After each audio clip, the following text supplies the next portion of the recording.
Hello, adventurers. My name is Dan, and today I'll be your Dice20 Collective host. Today's discussion Dungeon Crawls. What should be the theme for a dungeon crawl? How big should it be? What are you going to put in it? What kind of traps or monsters do you have lurking around the corner?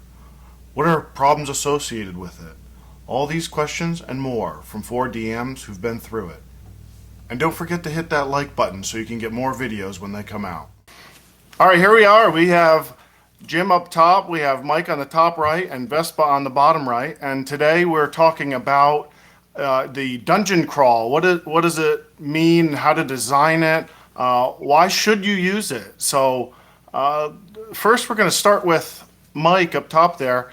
Mike, when I say dungeon crawl, what kind of emotions does it invoke having the long Dungeons and Dragons history that you have, the knowledge, the breadth of knowledge that you have? What does it mean to you? A little bit of nostalgia, because I feel like some of the more recent campaigns and products been put out are really more RP focused and kind of expand over nations and large swaths of wilderness. Whereas to me, an old school dungeon crawl was very much contained. It was a single location. It might be a cave, it might be the sewers, it might be a particular tomb, and for me, that was more of kind of an Indiana Jones style feel. Like it really went back kind of the more of the Pulp Fiction. Um, and I don't mean the movie. I mean like Conan and Indiana Jones and the Phantom and that kind of pulp adventure style that was really prevalent with earlier editions. Um, but it also really conjures up to me these you know gridded squared papers where you're actually drawing the map and having to kind of map out where you're going and what you're seeing. And it was a much more confined area and a lot more about exploration and traps. And there was less focus, I guess, as much on like social interactions and role play.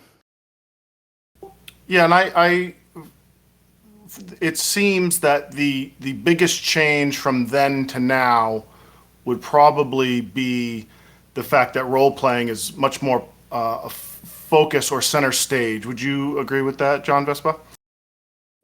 Yeah, 100%. I mean, because when I think of dungeon crawls, I go back to certainly like thinking about those old school like meat grinders that are just there to chew and spit your character out. And, so you weren't tied to your character then because role play, you knew your character was going to die, right? So you're like, not going to write 2 pages about this character and then throw him in the trash in the second room when I walk into a trap. Yeah, he gets sliced and diced, and you're It's done. happened. It's happened.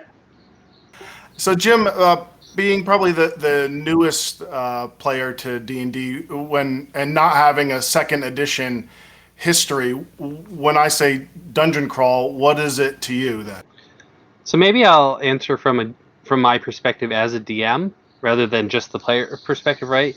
My perspective as a DM when I hear dungeon crawl is great. I'm going to have a ton of structure for for my campaign that I can not just have like to create interesting things all on the fly, but that I can plan in advance and really create a mini world.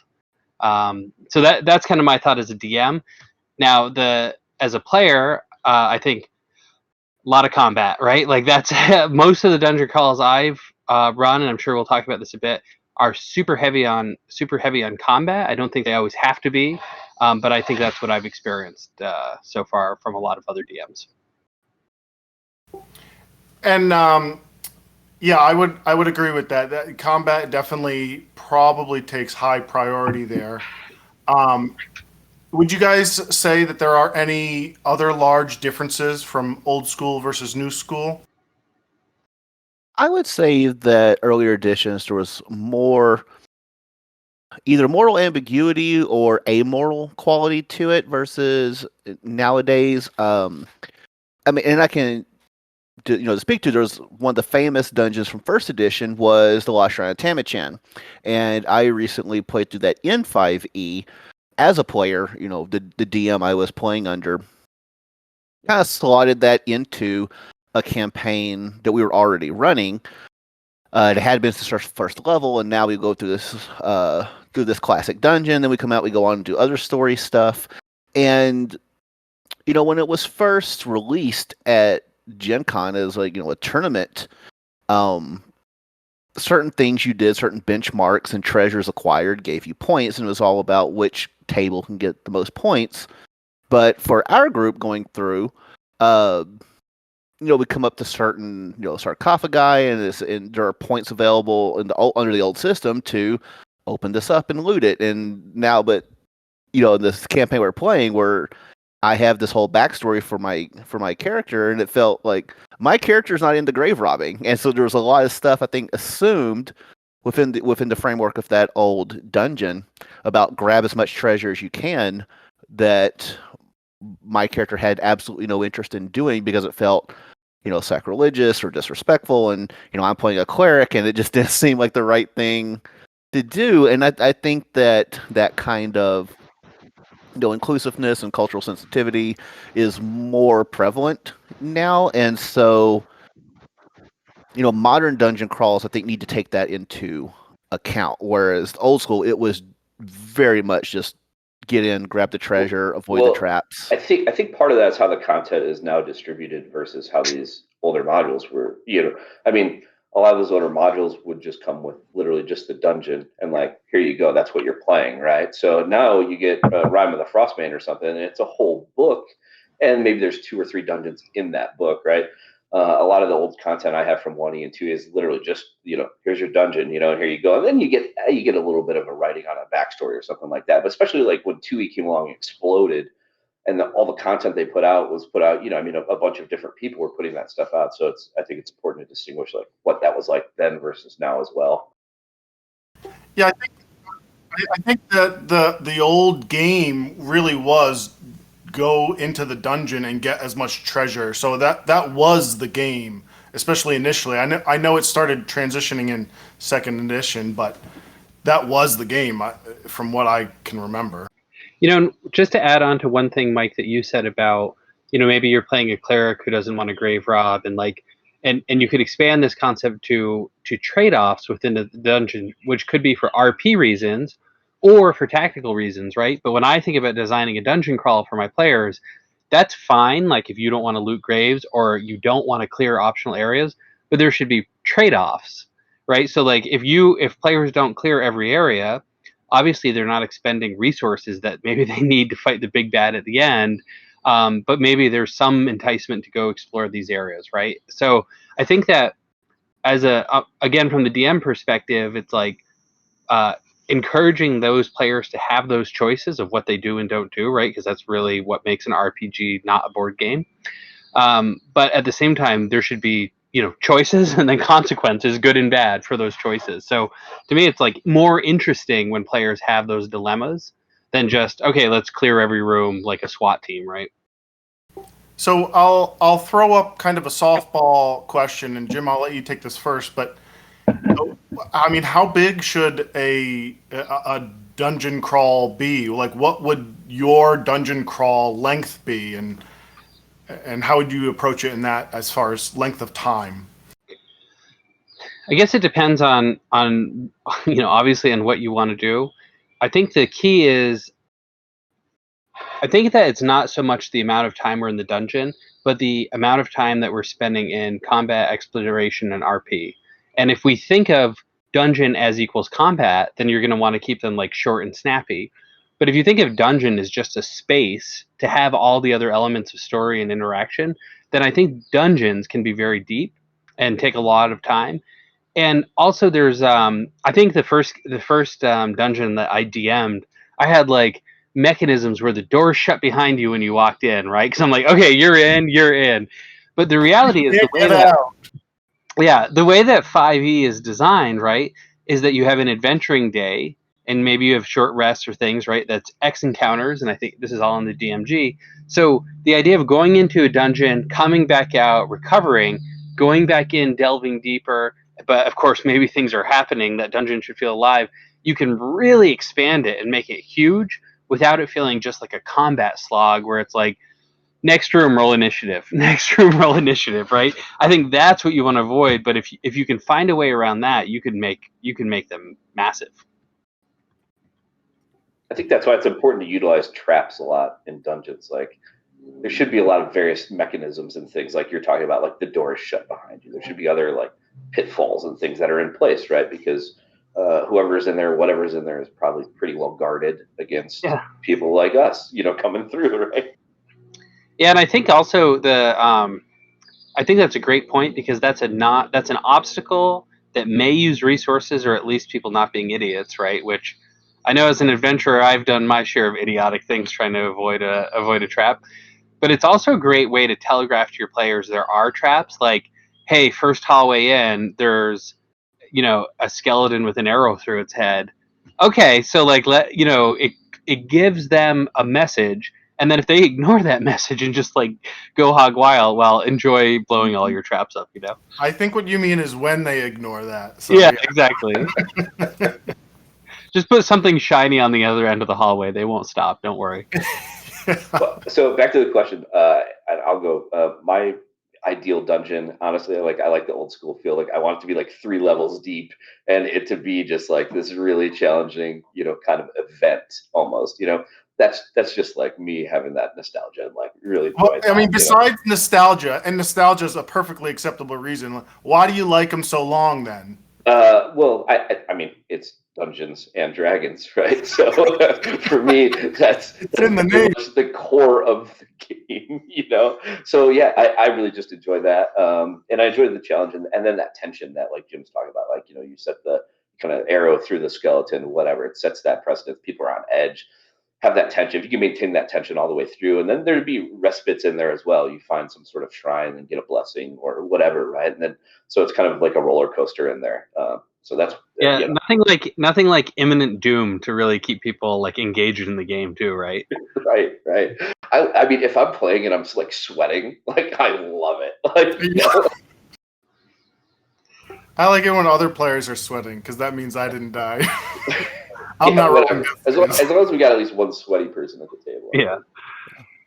I think it's interesting that the part about saying a good dungeon should be at least so many levels, because and I could be wrong. The last time I looked at Tomb of Horrors, I think it's only 1 level. I think there's only like 1 level to Tomb of Horrors. It isn't multiple levels, but it's one of the most famous meat grinders out there. But it's pretty large still. I mean, it's a massive first level, right? Yes.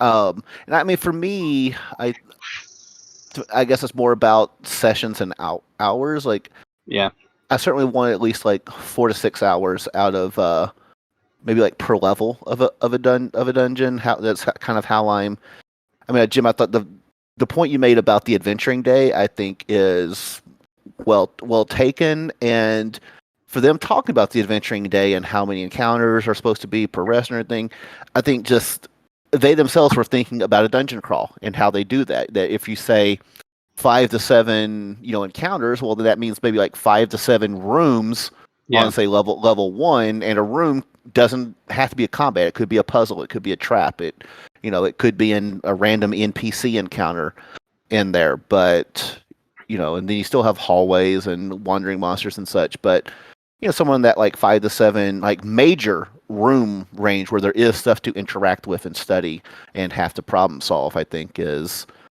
kind of just baked into the entire concept of the game.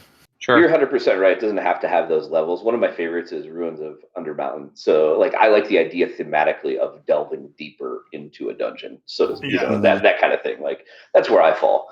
So you get further away from the exit and everything else of life that as exists up there and whatever. Exactly. It's harder to get out. Now you have to find the stairs, right? The Mines of Moria. I think for me, exactly, right. For me, when I think of, I also think of the adventuring day. To me, that's the perfect dungeon delve, because you are limited by resources, and then I think more than that, you could start to kind of question pacing in a sense, right? Like, how are we doing this too long? I know the role player character hasn't got to talk to the guy, so And not that you can't role play within the dungeon, and if you can weave that where you do, say, a level of a dungeon, and then there is some sort of emotional, social piece to it, that does get harder to do. But if you can incorporate that, all the better.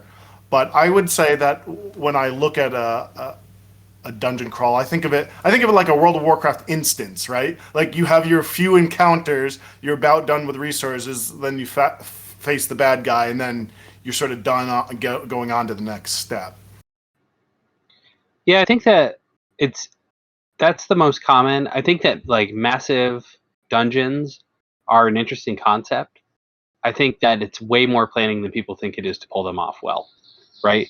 But when you think about it, if you could go mega dungeon that's several adventuring days or more, right?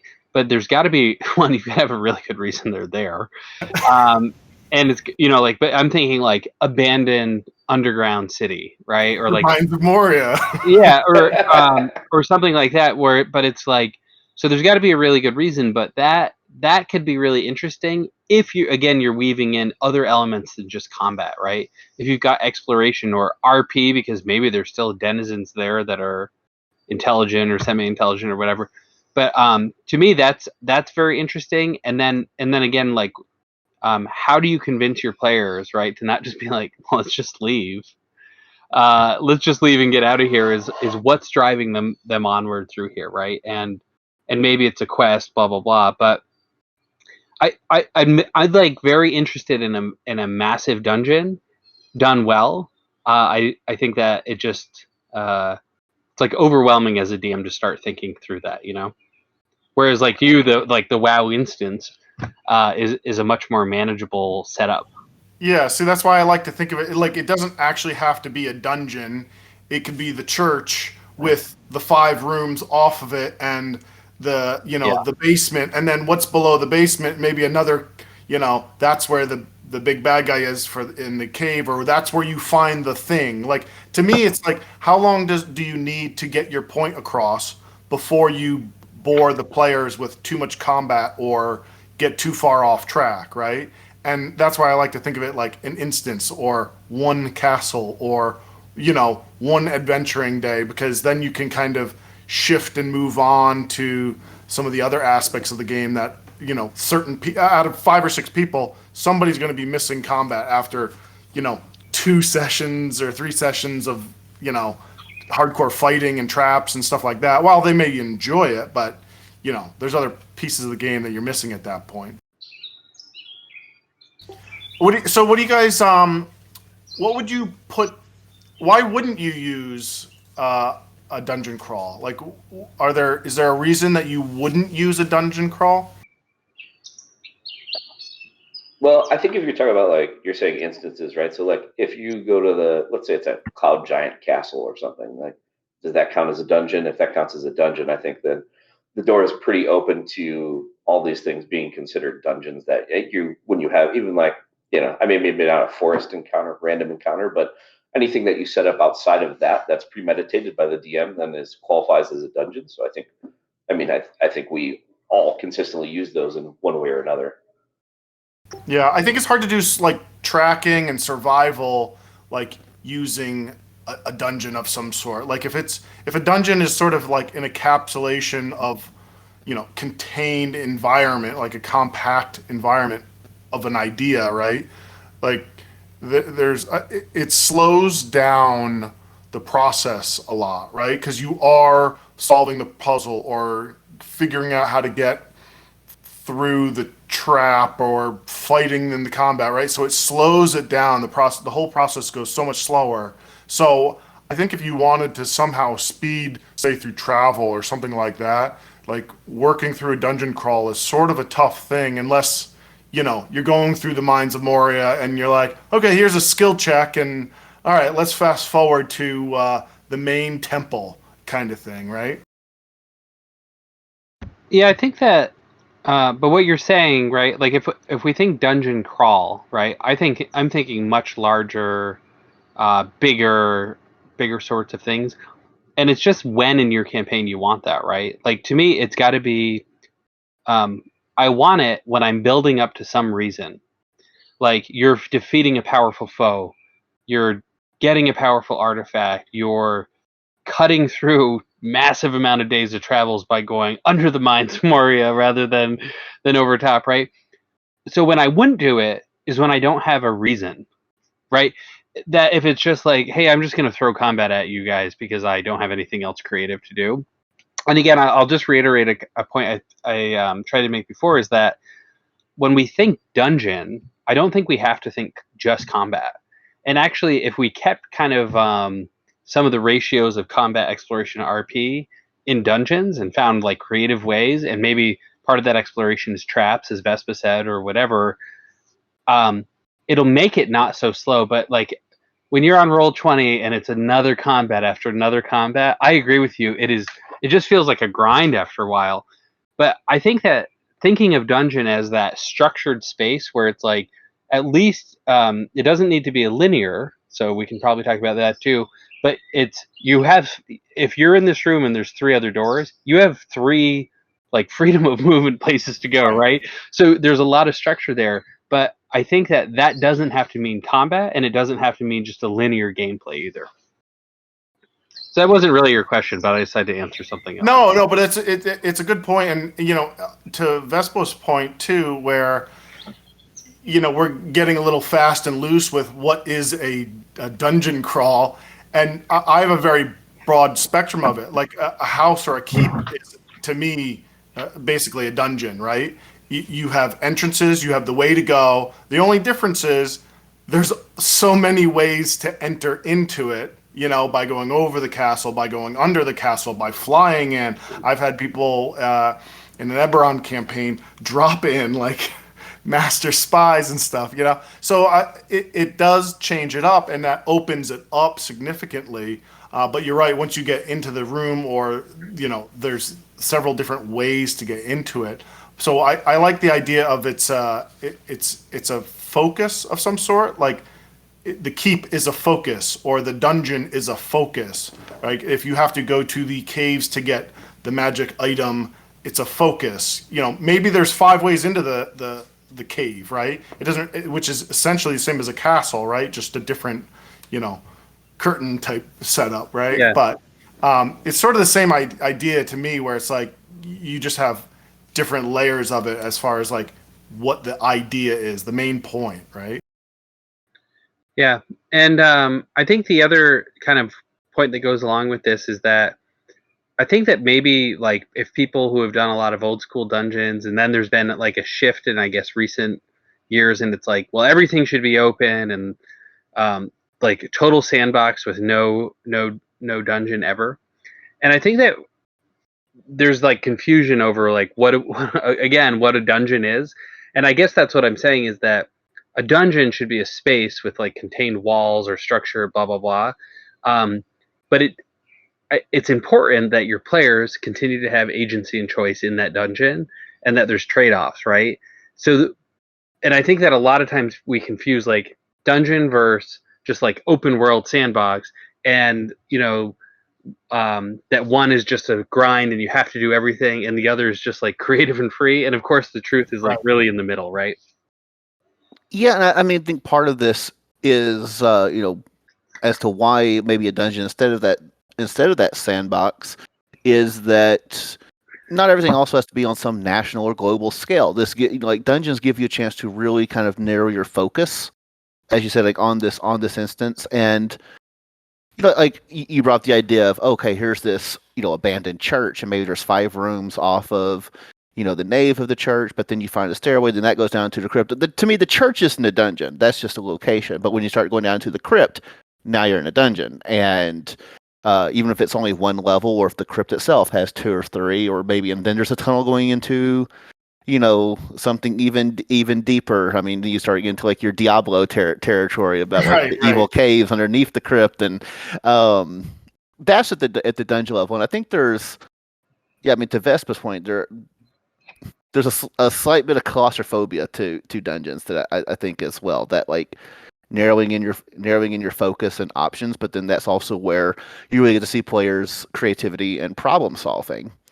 So I think traps are beautiful because it does lend to that like hey, you're not just throwing 3 combats in a row, but there is maybe a creative trap and certainly a solution as well that either they figure out or they don't, or maybe there's something in this room that is a solution to something 2 rooms from now or 3 rooms from now, and then they have to traverse back to that room with something they missed or something. You know what I mean? And I think that is gold, what you just said, right? Where it's like exploration and like players like, okay, so maybe there's a reason we go in these other areas and we find this and we backtrack and something was impassable.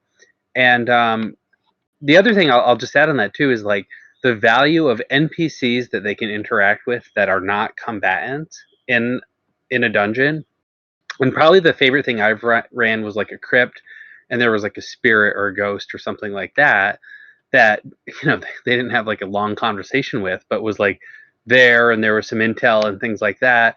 And I've had others campaign. There was a flumph that talked to the players that I played as a player that I played in that I thought was great.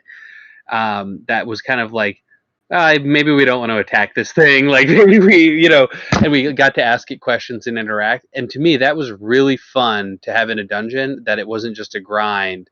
So like kind of traps, puzzles, new information, exploration, RP, all in this kind of structure in this small place. I think it's all gold. Speaking of gold, Dan, if we searched the bodies, did we get any gold? There's always gold. How do you go about designing the dungeon crawl in and of itself? Like, what's your process when you go through it? I honestly, at this point, I put a lot of thought. I'm really fascinated with what the economies and ecologies of a dungeon would be. About like, why are the different things in this dungeon here? Like, why are they here?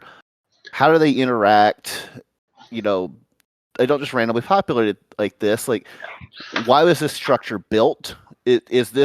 Was this its original purpose, or has it been repurposed?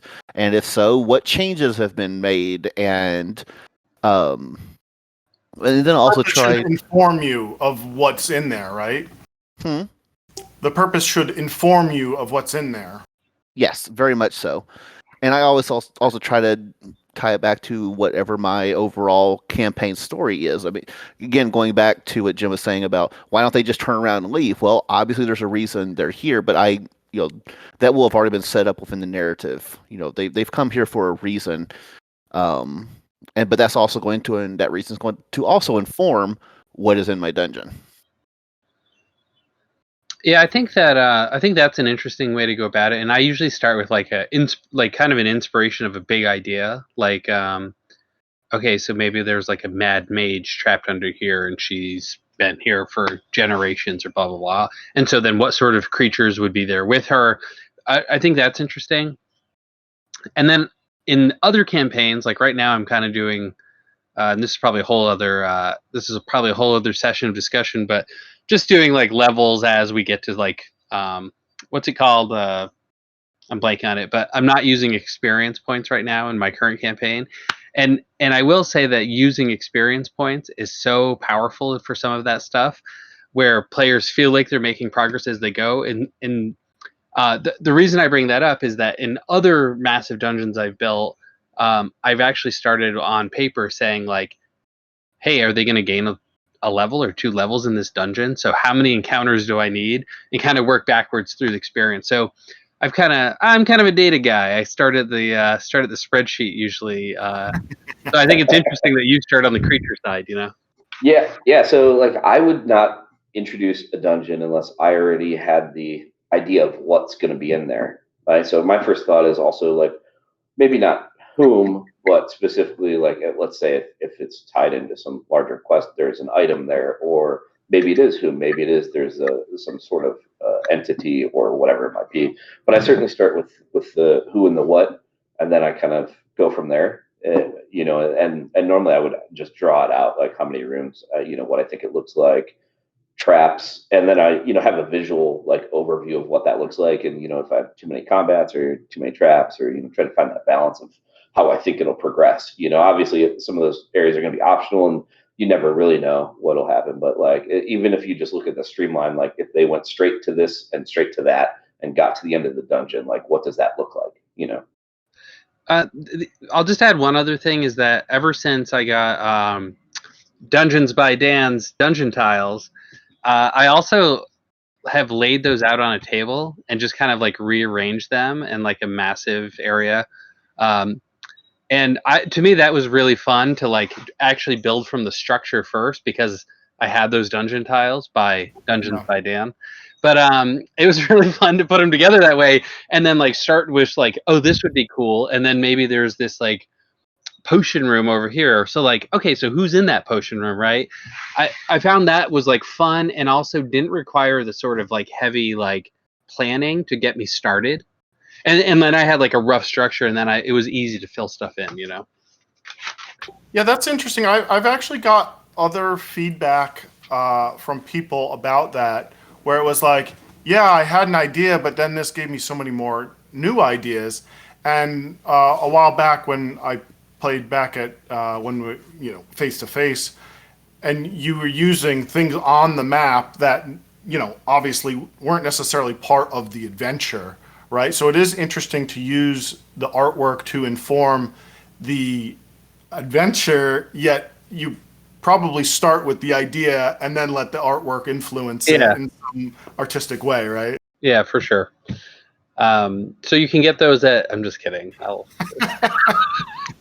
I'll pay you later. Is there a 2 mention quota that we have to hit? You didn't tell me about or what? Our sponsors. We have to keep our sponsors happy. I think for me, it's sort of hard to think of like the supermassive dungeon, right? Like, I would get tired of like, okay, you're in the orcs cave and you fight more orcs, and guess what? More orcs. You have to keep it varied. Then I agree. Cube, that's why I like Mike's comment of the habitats, right? Like you okay, you're in the orc's place, but down that hallway is the reason that you don't know that they go down that is because there's a roper. Classic stuff. But it's like, what the hell's that doing there? It's like, well, there was a side entrance and water, and there's a roper. Like, shit got weird. I don't know. And also, that's where you get the opportunity to do some of the environmental storytelling. Because I have done things like that in a dungeon where there's 1 or 2 areas that are hostile to the other inhabitants, but then you'll see they'll have basically put up whatever their cultural equivalent of keep out signs are. Maybe they've tried to barricade it off, or they put big red X's, do not go here. Right. When you talk about like a super massive dungeon like that, then I think of competing factions as well being options in that sense, I was just gonna say the same thing, right? And so that, like, to your point, like that environmental who belongs here and whatever. Yeah, like warring factions and the PCs are maybe stuck in the middle of this battle. That is so interesting, and it's like, well, you just try and avoid it and just go about your day. Do you help one side crush the other? Like, what do you do? That's sort of curious. You go down there because you heard there was treasure, so you have the old Indiana Jones. I'm just looking for treasure, and then what you find is, well, I knew it was an orc cave, and we knew that, right? But then you found that the drow were down there, but of course it wasn't just the drow. They uncovered undead lich years ago, and well, gosh, there's another beholder. Like, yeah, you have those factions that you can start to make the environment put more question marks into the scenario, which can get more feel alive then as well. Like this is actually, like we talk about ecology, like this is alive. The dark dwarves have a presence now. In the past 10 years in this place and have carved out a foothold.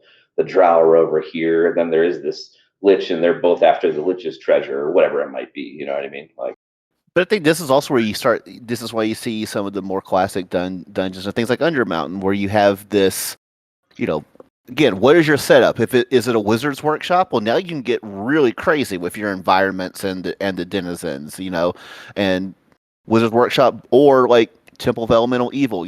Like you can have an entire level devoted to one element, and then a whole level or area devoted to another, or different levels devoted to different planar activities, and these could always be the results of various experiments, and that allows you to really do some different things in different areas, so that's not just orc after orc after orc. For sure. And also, I think we didn't really talk about this, but terrain itself, like you mentioned traps, Vespa, right? But like I think terrain is actually an interesting consideration. Sometimes the maps help me think that, which may change like those the dungeon ecology that you were talking about, Mike. Like, hey, maybe this room is like there's a dip down and there's water and stuff like that. So like this whole space maybe feels different than the rest of the dungeon because you kind of had to go down and then up or something like that. So I think like kind of the terrain can also help give more creative ideas and a little more variety, and also be like interesting things for adventurers to have to go through, and also maybe help take some of those choices, right? Where it's like, hey, you can maybe see you've got this like long pathway around, blah blah blah, or yeah, maybe you could cut through this water and get on the other side like really quickly, right? And they've got to make a decision, but of course, there's going to be some trade-offs and maybe some lurking things in that water. One of my favorite things to do is to have like a detriment for the time that they're actually in the dungeon. So like, let's say every 2 hours they incur some sort of small negative that maybe they're not aware of at first, and then you kind of drop lingering hints of a feeling of dread, and your strength being drained, and maybe they're losing a point of strength every 2 hours that they're in the dungeon or something. Not something so drastic where like, I mean, if it's a 4 hour dungeon, like no big deal. You're not worried about putting anyone to 0 or anything, right? With that type of thing. But something that just adds another layer of that feeling of actually being in a dungeon, right? It should have this, it should have this tension, and I think that's important. Yeah. I think one of the things that is tough is when you think of the structure, you think it's sort of stuck within the four walls of that adventure. So it's always that adventure or dungeon. So it's always kind of fun when there's something that like there's a sinkhole, right? Like say the water, right? There's a sinkhole or a collapse, and it's like, well, this isn't just concrete four walls, like it is alive, like we were saying, but how did it change? And then I think there's sort of a game within a game there, because you're like, well, I know that the bad guy or treasure's down here and we have to do the thing, but everything's not the same. We expect it to be straightforward, and now there's something else, and that's when you can incorporate either other monsters or shoot, the other monsters stole the thing. Shit. Yeah, I like Wizard's Tower as well, and then you can, that wizard could have opened up gates to different planar places, and there could be varied denizens now who have been in here and taken footholds and things like that. Yeah, and actually, to your point too, though, Dan, like even something like a cave-in is interesting because maybe if you climb it, you can actually get out the top, and that's actually might feel like very open and free, but from a design perspective, it's another space in the structure of your quote-unquote dungeon, even though maybe you're outside or things like that, and maybe there's a way to come out here and pop in over here, if there's multiple cave-ins, things like that. And again, then you're suddenly actually building layers on your dungeon without it feeling like you're just deep down underground, which can give a bit more variety and make things feel a bit more alive, I think. Yeah, right, because you could retreat for, a rest if you needed to get out if you had to, right? So you're not necessarily locked into the dungeon per se. You could leave. Yep. As opposed to barricading the walls or the doors or something. Right, you sit in a room and barricade the door and set up a double watch, right? Like that's really I'm a big fan of letting giving the monsters themselves, like, if there are monsters, like giving them agency and knowledge depending on the player's actions. I mean, if there's a big, loud combat going on in one room, then I would say like nearby room should hear it, and then they can react. Or like you said, if you've tried to hole up and bar the doors, and then when you open them, there's a whole like armada of them out there waiting for you, or you leave the dungeon, go back to town to rest and heal up, and when you come back, they've put up barricades and like new locks on some of the doors and set up some ambush points because they know, adventurers are mucking around in here. Shatter in my dungeon. Someone always does. Do me the favor, please. Yeah. Like, it's a great point, right? And that I think that there's one thing, like someone, I don't know why everyone cast fucking Shatter in a dungeon. But anyway, when they do, to have people, other things run in and stuff. But I really like your idea of like, hey, now there's barricades or now there's guards when you leave and come back because it's been disturbed. And I think that a lot of times when you're DMing and you're just trying to figure things out and just try and keep things moving, it's easy to just kind of like forget that stuff and like, okay, now you're back, great, and let's turn to this page. But I think finding a way, and like sometimes for me, it's just like if I'm in person, I throw like a sticky note back on that page, like, hey, they did these things, and now like this should happen or whatever. But not to when you're planning to think ahead of this sort of stuff and like, okay, maybe you have just a list of things that could happen, so you're ready and stuff like that. Because I think in the flow of the game, it's so easy to just be like, okay, you cast Shatter, let's move to the next room. Just because you're as a DM, you're managing so much at once. But I really like that. I remember when I was younger, that's what a lot of it felt like. It was sort of like you were in the four walls of this room, and not exactly, but it sort of was. That was the room. Things happened, and then you continued, and then new things happened. And so I think that, okay, well, maybe if there's some sort of time pressure, but I think you're right that it's hard not to stir up the hornet's nest when you're doing things. I mean, a fireball would be loud, maybe not a shatter loud, right? But like, the cries of battle, the stabbing guy that got down. Loud, yeah. So it is interesting how to like contain those single rooms together without having, a 50-foot hall between them, Yeah, and I mean you can carry that too far if you don't want the entire base necessarily to like immediately go on to red alert, and now like instead of being able to treat every single room like an isolated instance, instead they're trapped in this room while there's instant waves of other encounters coming at them. Like neither one is ideal, but I think just trying to create some sense of dynamism between like how this that life goes on outside those four walls, but what you do there affects it.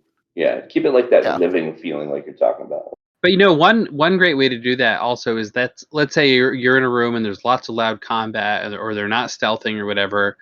They go to the next room and maybe it's like an empty hallway or whatever, and then they get to a new room and they go in and they face readied actions because these monsters or creatures or cultists or whatever heard them coming. They should, when they turn the corner, there should be arrows in their face, Not only that, I like the idea of like them coming, if they leave the dungeon, then they come back. Like I like the idea of like everything just being like cleared out almost, and them to be able to freely traipse further forward, and then these rooms just being empty, and then ultimately there being a secret door that they're hiding behind and ambush the party once they get in so far. You know what I mean? I'm evil as well. I'm a very evil person. I guess the best way to look at it is no matter what space you're in, it's a living space, right? So it's evolving and reacting to the stimulus that the PCs cause. Like the status quo is now different since they engaged in it. And also, so has the environment, whether it's a, collapse or other group having come around to search the caves, right? I think the toughest part of a dungeon crawl, though, is the amount of players who are like, I searched the door, I searched the cracks beneath it, below it. I didn't mention the doorknob. Shoot, I want to investigate that too. Like, I find that as a player, I become the group barbarian, whether I'm a barbarian or not. And I'm like, I just go through the door. Yeah. I think part of it is, I think you need to have, if you have players like that, there are two things. One, you can't punish players for not acting like that. It's like, I mean, some of that's a learned response to how other DMs have treated them. So if you don't want them to act that way, I think you need to have a conversation with them or run your dungeons and your campaigns in such a way that either there's a hint to them environmentally of when they should search, or Well, I think it's unavoidable. I mean, how many times have you touched fire purposely? Maybe once. Yeah, I'm not touching that again. Like you get shot by one thing because you touched a door, and you're like, yeah, from now on we search the doors. Yeah, but I think it's actually I think it's more about the trade-offs. So I don't actually have a problem if a player wants to do that. I'm just like, great, that's D&D. It's your action. I'll tell you what happens. Roll an investigation. Like, you tried that. Oh, you want to search in more detail? Great. Other things are happening in the dungeon while that's just happening. takes time, right? It So just it's takes like you're going to time, be yeah. punished, and also I'm like, great. So that's going to take about. Oh, you want to check in this detail? You want to like dust for prints? Great. That's going to take like an hour. Okay, so like, hey, you've got this mission, things like this. And I think that just like the vague, hey, you've got a mission, like, I've tried that before, and it gets you nowhere, right? But it's like, oh, actually, the sun's going down, and some of the things that lived in this dungeon are coming home to live in the caves, or things like that. But I think that instead of like trying to change the way someone's playing, right, indirectly, or I'm sorry, directly, I much prefer indirectly, just saying every choice and action you make has a consequence. Some are good, some are bad. So yeah, you actually, hey, you found a trap and you avoided that trap and all of this, but you've only gone through like 2 rooms. Your entire adventuring day is done, and you've got to get to this other point, or you're not going to complete your mission, or things are going to get harder. Yeah, it's got to take time. I mean, because I know as a DM, I try and help usher it along. Like, yep, no traps. Okay, yep, nothing in the drawers. Okay, yes, you get the thing and you go through it. You can pry the doors open after enough tries. But you're right. Like, okay, we're gonna do this. You're gonna do that. Okay, 10 minutes, 20 minutes, 30 minutes. You're starting to tack that timepiece on, right? I was thinking more along the lines of like work with the players about, say, if they say I investigate the door, they don't find anything, and then they open the door and something happens. And you're like, well, you didn't say I investigate the door frame, or you didn't investigate the gap under the, like, Oh yeah, like, sure. don't force Shitty them to DMing, just yeah. like eliminate all alternatives. Like, if give them kind of a shorthand for being like, I want to investigate this. Give them a roll, or that's when maybe start giving more environmental clues about whether or not you want to roll it behind your DM screen or have them roll it. I mean, if they go to a door and you say, "Hey, make a perception check," and if they roll high enough, it's like you hear this buzzing, like a humming of energy, and that can give away that if they touch the metal door handle, they're going to get a shock trap. How they interpret that or how they react to that is kind of up to them. But I absolutely 100% believe that if there's a trap, you should somehow in your description of the room notify the danger of it. Like Jim, you did it the other day to me where you're like, you smell a gas, and I couldn't figure it out, and eventually it blew up, and I was like, yeah, deserve that, but you need to have the some sort of signal, like, yeah, the ground is The sparks oddly. didn't clue you in on the. It didn't at the time. I love it. Also zombies. That's a great trap. I was right? on the prize, guys. It was on the prize. That's a great trap. Then, yeah, Dan blew himself up because he didn't realize the Right. gas. And in retrospect, he's like, God, I should have known, right? Like, as a DM, I'm just like, perfect, because now, I don't. It's a whole other conversation, but I don't like traps that are just like, hey, you fall in a trap, you're screwed. Like, no warning. Right. I really like it when it's like you have an opportunity to avoid it, and maybe you don't, maybe you do. I like to think I blew up everyone else. Well, I mean, to me, this goes back to like narrative theory, and I mean, in college, I took a whole class on Edgar Allan Poe, and we talked about his detective stories, and that goes back to this whole theory about, a good detective story should have enough clues that whatever the end reveal is, if you were clever enough, you should have been able to, the clues were there for you to have figured it out as well. If you were clever enough, if you're as clever as the main character, versus if the writer's intentionally hiding the ball on some of these details, like they're just tricking you. They're not putting everything, and that to me is how traps should work. Traps and puzzles, there should be enough environmental clues. I think you bring something up because I think a lot of new DMs, especially, come up with these like creative ideas and interrelationships, and it's like this complex thing, and then it's like they go out of their way to keep it an absolute secret from the players, and it's like And it's like, no, like those breadcrumbs, let them feel like they're got some victory, they're learning, they're doing things. Because the thing is, it is always so much harder for the players than you think it's going to be to piece everything together. Because like if you're as a hard to DM, you know everything, and you're just like, oh, they're going to see right through this. Don't worry. Yeah, You I can't tell you the amount of times I'm like, that's a major clue, man. And Yeah. they're like, nah, I don't know. And it's like, shoot, I need more clues. We're like, I guess just let's go in the other direction. Yeah. Okay. Yeah. Okay. We go west. So we're getting toward the end of time here, but what are some of your major takeaways from this discussion that you weren't thinking about previously, potentially? I think Mike's comment on, like, I really like. I think how you said it, how like the dungeon economy and like environment and how that dictates. I think like when you're just got like maps and you're building encounters and you're just trying to put it all together. It's easy to miss that. So I think like that, more keeping it thematically as something I'm going to write down as I design my next dungeon for these guys. Yeah, I think it's important to keep that ecology we talked about, whatever that means, whether it's a wizard and he's touched out on different planes and all kinds of different things, or whether it's just like an Underdark type thing. We've got Dark Dwarves and Drow and then Myconoids or whatever it might be, So I think that's important. I think that was also one of Mike's points. I like that a lot.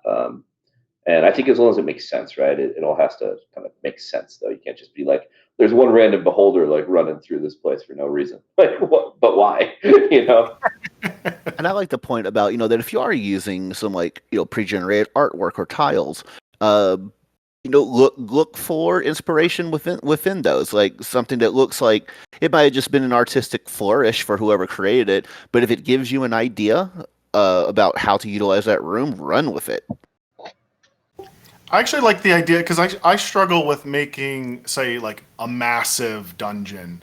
And so I know I contain a lot of mine to, say, the adventuring day, but I think it's a really fun idea to have the various factions within it and then the environment playing a bigger role to it. And then everything can sort of spin around that as long as it all makes sense, right? So, okay, I went into the temple, but found the Durga dwarves and then the caves from the beholder that led to the drow. Like, oh man, like how far could this go? And oh, by the way, all your mission has to do is above ground at this point. You don't have to follow any of that. You can really take them off on a different set of circumstances, which I think is kind of an interesting idea to show that life below the earth is like, a nest of activity, right? And I think that's why some of the older dungeons have captured imaginations so much, is that for some of them, the dungeon itself is a character. Ruins of Undermountain. Undermountain's a famous location now. The Temple of Elemental Evil. Right, People absolutely love coming back to those because the dungeon itself, with that ecosystem and those changes, the dungeon is a character. It's been alive throughout the iterations, right? And it's changed, and yeah, absolutely, 100%. All right, gentlemen, any final points here? Yeah, Dan, if you don't want players to keep investigating every drawer, stop drawing them on your maps, man. If you put a note on top of a dresser, I'm going to investigate it. What does that book say? What does the next book say? Is it magical? I'm going to detect magic. All right, that is our In Defense of the Dungeon Crawl. Thanks for watching. Please hit the subscribe button. And until then, keep rolling.